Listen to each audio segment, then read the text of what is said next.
Oregon Attorney General Ellen Rosenblum on Friday announced a criminal probe into violence committed against peaceful protesters by unidentified federal officials who President Donald Trump deployed to Portland earlier this month to quash Black Lives Matter demonstrations. Rosenblum also said her office is suing the Department of Homeland Security, DHS, the U.S. Marshals Service, the U.S. Customs and Border Protection, the Federal Protection Service, and their agents for violating the civil rights of Oregonians by seizing and detaining them without probable cause after video footage showed federal officials in combat fatigues snatching protesters off the streets and throwing them into unmarked vehicles. These tactics must stop, Rosenblum said in a statement. They not only make it impossible for people to assert their First Amendment rights to protest peacefully, they also create a more volatile situation on our streets. We are today asking the federal court to stop the federal police from secretly stopping and forcibly grabbing Oregonians off our streets. The federal administration has chosen Portland to use their scare tactics to stop our residents from protesting police brutality and from supporting the Black Lives Matter movement, Rosenblum continued. Every American should be repulsed when they see this happening. If this can happen here in Portland, it can happen anywhere.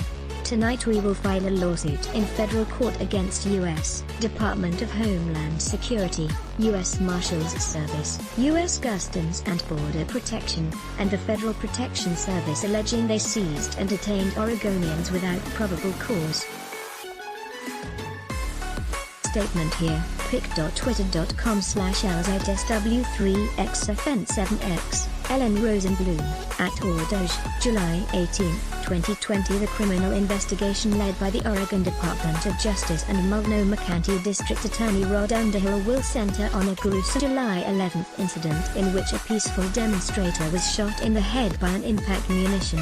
The munition, reportedly fired by a federal officer, fractured the 26-year-old protester's skull. Scroll to continue with content. Get our best delivered to your inbox. Senator Ron Wyden, DR, who demanded an investigation into the incident earlier this week, applauded Rosenblum's legal actions as necessary to shed light on the truth and hold Trump accountable for his authoritarian tactics on American soil.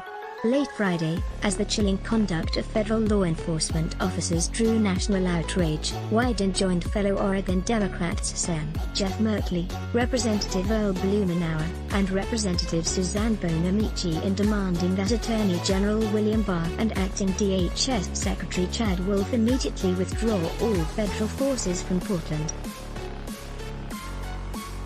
These actions are out of control, the lawmakers wrote in a letter to Barr and Wolf. They are more reflective of tactics of a government led by a dictator, not from the government of our constitutional democratic republic. In a separate letter on Friday, the Oregon lawmakers demanded Inspector General investigations into the unrequested presence and violent actions of federal officers in Portland. DHS and DOJ are engaged in acts that are horrific and outrageous in our constitutional democratic republic, Merkley said in a statement. First, they are deploying paramilitary forces with no identification indicating who they are or who they work for. Second, these agents are snatching people off the street with no underlying justification. Both of these acts are profound offenses against Americans. Given the egregious nature of the violations against Oregonians, said Merkley, we are demanding full investigations by the inspectors general of these departments. Let's block ads. Show your love for him. Click the link in description. Thanks for watching.